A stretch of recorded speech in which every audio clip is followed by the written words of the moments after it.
గీతతో కోట్ల మందికి దారి చూపించిన అతనికన్నా గురువెవరు? రక్షణ కోసం సముద్రం మధ్యలో ద్వారకా నగరాన్ని కట్టిన అతనికన్నా గొప్ప ఆర్కిటెక్ట్ ఎవరు? చూపుతోనే మనసులోని మాట చెప్పే అతనికన్నా గొప్ప సైకాలజిస్ట్ ఎవరు?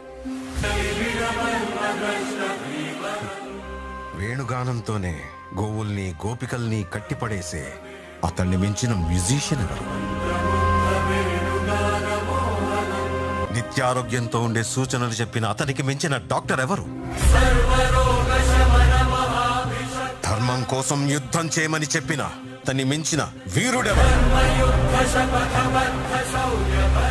అన్కంట్రోలబుల్ ఆర్పిఎం తో తిరిగే సుదర్శన చక్రాన్ని కంట్రోల్ చేసే అతనికి మించిన కైనెటిక్ ఇంజనీర్ ఎవరు?